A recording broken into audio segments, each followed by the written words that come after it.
Get ready for the smackdown.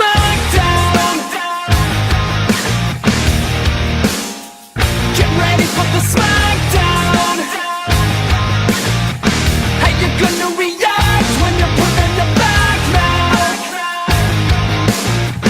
'Cause there's no turning back when you're facing the smackdown.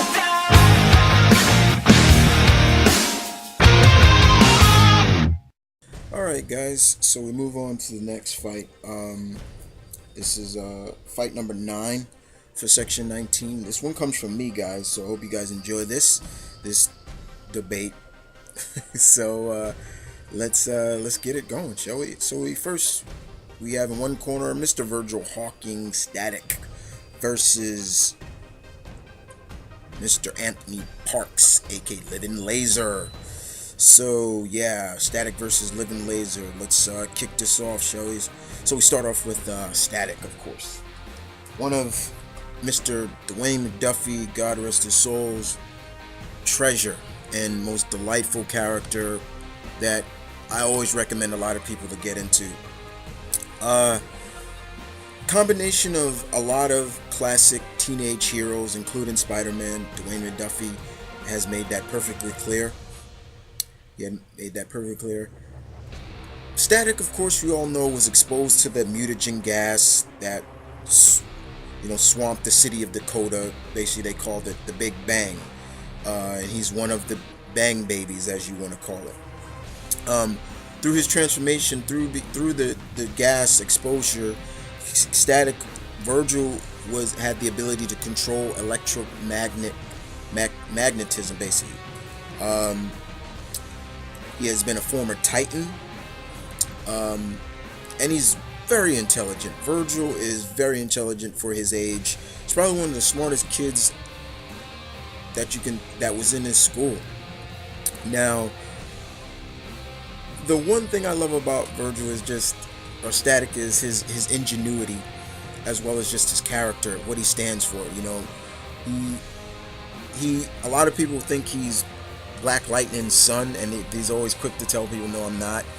But being a metahuman that he is, he's able to project and channel and generate and manipulate and absorb raw electromagnetic energy.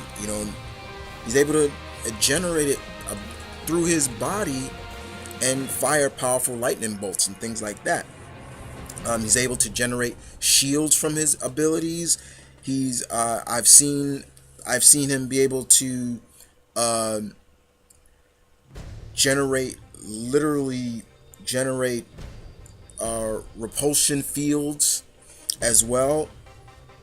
He's able to magnetize things. Anything you can think of with somebody with electromagnetic powers, he's able to do. And I love that. And of course, I love how he gets around the cities. He magnetizes, like a board, or he's even created his own disc, and it's just a lot of fun to see. Now, in terms of his maximum power, like his upper limits, it's still unknown how much this kid can generate. I remember one time reading, it was stated that Virgil he's able to generate at least 20,000 volts of electricity or power through him, and that's pretty fast. Now, when he's flying, he's able to go at least about 200 miles per hour, and that's when he's on his metallic disc. Now, like I said, he's very intelligent, and he's just an all-around good character. He jokes a lot. He gets inside his opponent's head, but of course, Static does have a big weakness, and insulation, of course, is his biggest weakness. Water is also a big weakness to him as well. So, you have to really you can understand that. Okay, he's electromagnet, so yeah, insulation, rubber, wood, things like that can be his biggest weakness. But he's still a great character nonetheless. So let's move on to his combatant in this, and that's none other than the Living Laser. Yeah, let's talk about Living Laser. For those who don't know, did I say Anthony Parks, guys? I meant to say Arthur. Sorry, I apologize. But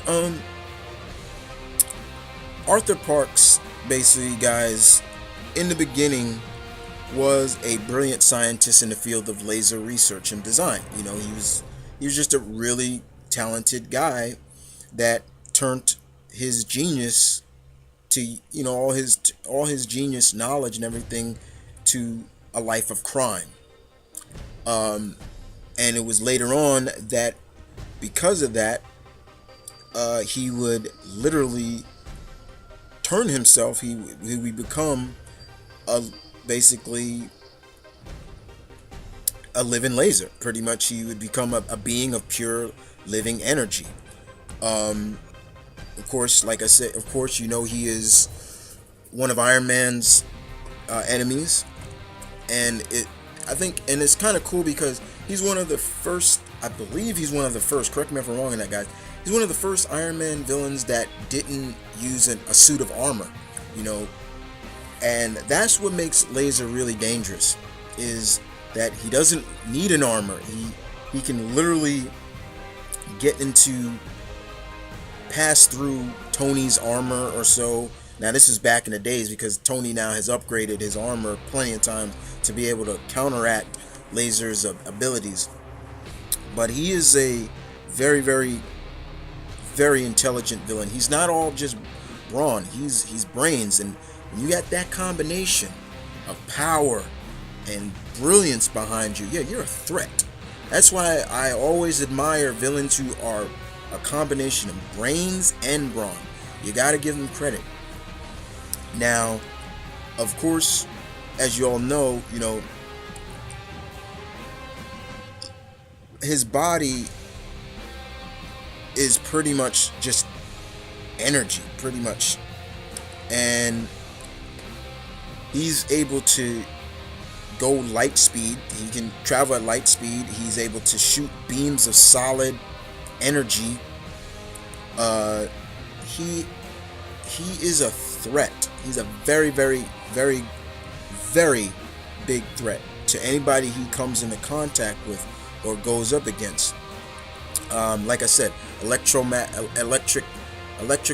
control. He's got electrical magnet-based powers. He can make constructs, energy constructs. He can make shields. He can fly.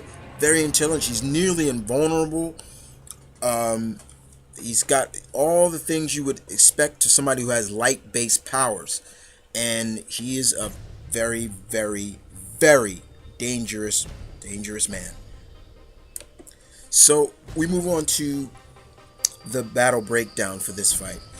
Oh my God, I could see Laser being a very cool rogue for Static. I feel that I would have loved to seen this being written out on paper. A Static living Laser fight of proportion. You got two individuals who are not just powerful but also have brains behind them.